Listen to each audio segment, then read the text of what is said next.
کتنا اختیار ہے آپ کو, کس حد تک ریلیف دینے کا اختیار ہے؟ بکاز بہت لوگوں کا خیال ہے کہ آپ کا لمیٹڈ مینڈیٹ ہے. کیا آپ کسی بھی حد تک بڑے فیصلے کر سکتی ہے گورنمنٹ اسٹیبلشمنٹ سے منظوری کے بغیر؟ دیکھیں اس میں جو ہے وہ صورتحال اس طرح سے ہے کہ یہ مینڈیٹ اختیارات والا معاملہ ہی نہیں ہے.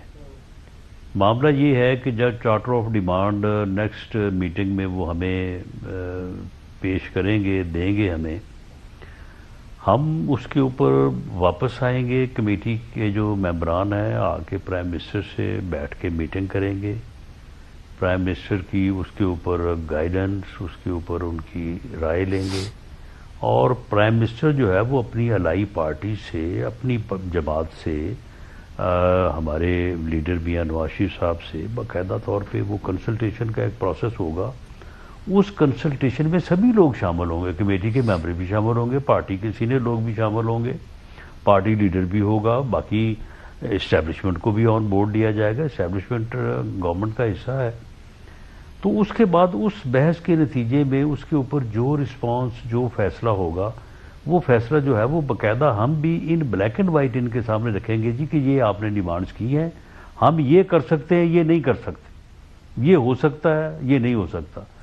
وہ جو ڈیبیٹ ہوگی, جو ڈسکشن ہوگی, وہ پھر اس بات کے اوپر جو ہے وہ یعنی نتیجہ خیز ہوگی کہ کیا وہ ڈیمانڈ کر رہے ہیں اور ہم جو کنسیڈ کر رہے ہیں اس کے اوپر کوئی سمجھوتا, اس کے اوپر کوئی ایگریمنٹ ہو سکتا ہے یا نہیں ہو سکتا. تو یہ اس میں کوئی ایسی بات نہیں ہے کہ جی مینڈیٹ دے دیا گیا, اختیار دے دیا گیا تو کمیٹی وہاں پہ جا کے کوئی فیصلہ خود سے ہی کر لے گی. کوئی فیصلہ ہم نہیں کریں گے جب تک ہم اپنی پارٹی لیڈرشپ کو, پارٹی لیڈر کو, پرائم منسٹر کو جو ہے وہ اس کے اوپر آن بورڈ نہیں کریں گے اور ان کی اپروول نہیں ہوگی. اور یہ کوئی ہماری بات نہیں ہے, same is on the other side. P T I کی ٹیم بھی جو ہے وہ بھی عمران خان صاحب بانی پی ٹی آئی کی مرضی کے بغیر ایک لفظ آگے یا پیچھے نہیں ہوگی. اور جو پیپلز پارٹی کے لوگ ہیں وہ بھی اپنی لیڈرشپ سے جا کے جو ہے وہ مشاورت کریں گے. تو اس میں اختیار یا مینڈیٹ والی بات نہیں ہے, یہ ایک پولیٹیکل ڈائلاگ ہے.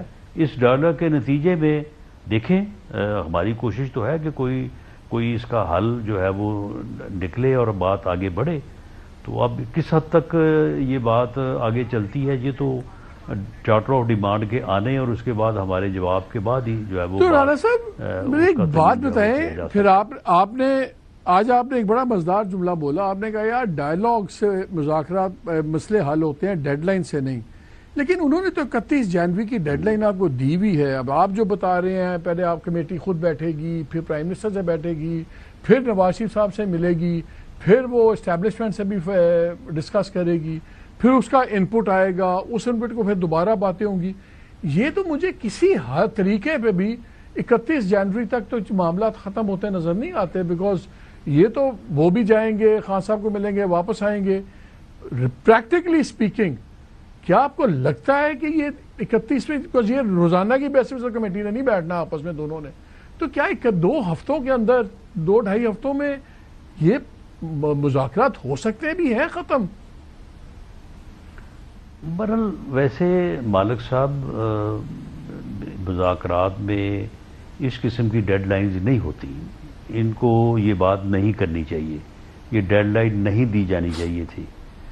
سول نافرمانی, یہ جو ریمیٹنسز کو روکنے کی بات ہے وہ بھی نہیں ہونی چاہیے تھی. لیکن ہم تو ان دونوں صورتوں میں جو ہے وہ بات کرنے کو تیار ہیں, کر رہے ہیں, اور ہم کسی قسم کی جو ہے وہ جو ہے نا وہ اپنی طرف سے ہم کوئی مس انڈرسٹینڈنگ جو ہے وہ نہیں اس میں لانا چاہتے. لیکن ہماری سائڈ پہ جو پوزیشن ہے, کل پرائم منسٹر سے ہم نے ملاقات کی کمیٹی کے ممبران نے آج کی میٹنگ کے لیے, اور اگر آج یہ ہمیں چارٹر آف ڈیمانڈ دے دیتے تو ہم آج ہی پرائم منسٹر کے ساتھ بیٹھ جاتے, اور پرائم منسٹر جو ہے وہ اپنے الائی سے اور پارٹی لیڈر میاں نواز شریف صاحب سے جو ہے وہ اگلے 1-2 دنوں میں کر لیتے. ہمیں جو یہ چارٹر آف ڈیمانڈ دیں گے ہم 4 سے 5 دنوں میں اس کے اوپر ان کو ایک comprehensive in black and white جواب دیں گے کہ جی یہ صورت ہے، یہ چیزیں آپ کی جائز نہیں ہیں، یہ نہیں ہو سکتی، اور یہ چیزیں جو ہے وہ ہم ان کو کنسیڈ کر رہے ہیں، اس طرح سے ہم آگے جو ہے وہ بڑھ سکتے ہیں۔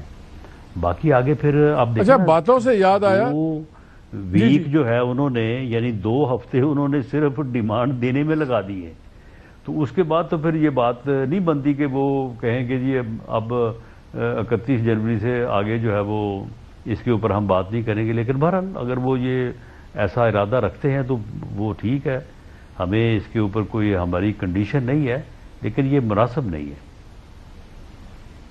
اچھا یہ بتائیں، یہ بات سے یاد آیا، آج سنا میٹنگ کے اندر، ویسے تو بڑا گرجتے برستے علی امین گنڈا پور صاحب بڑا زبردست پازیٹیو بول رہے تھے، اور بلکہ تو شاید انہوں نے یہ بھی کہا کہ کوئی بات ہوئی باہر کی تو انہوں نے کہا یار باہر کی باتیں چھوڑیں، باہر کی باتیں تو ورکروں کے لیے ہوتی ہیں، اندر کی باتیں ہم ذرا اس پہ کریں گے۔ تو واقعی ایسی بات ہوئی کہ آپ لوگوں سے بات کچھ اور ہو رہی ہے اور ورکروں سے کچھ اور بات ہو رہی ہے؟ دیکھیں، ایک کمیٹی ممبر ہونے کے ناطے میں اس طرح کی باتیں تو نہیں جو ہے وہ کر سکتا، لیکن میں یہ بات آپ کی انڈورس کرتا ہوں کہ آج علی امین گنڈا پور صاحب نے کیونکہ پہلی دفعہ میٹنگ میں شرکت کی، راجہ اپنا سلمان اکرم صاحب نے بھی پہلی دفعہ آج انہوں نے جو ہے وہ میٹنگ میں آئے تھے، وہ ان دونوں نے اپنی رائے کا اظہار کیا، اور ان کی بڑی پازیٹیو رائے تھی مذاکرات کے حوالے سے، اور خاص طور پہ چلیں آپ کی مہربانی ہے، آپ کی مہربانی ہے کہ آپ نے بہت اچھی بات آپ کی مہربانی ہے، آپ نے یہ تو مجھے یہ نہیں کہا کہ میں نے غلط کہا ہے، لیکن بطور کمیٹی ممبر ظاہر ہے آپ بات کو ہاں یا نہ نہیں کر سکتے، لیکن آپ کا ڈینائل ہی کافی ہے کہ نہیں ایسی بات نہیں تھی۔ آخری سوال میری کچھ علی امین گنڈا پور صاحب نے بڑی سوبر بڑی وائز باتیں کی ہیں، اور انہوں نے مذاکرات کی کامیابی کے لیے اور پولیٹیکل عمل جو ہے اس کو آگے بڑھانے کے لیے انہوں نے بہت نیک جو ہے وہ جذبات کا اظہار کیا انہوں نے۔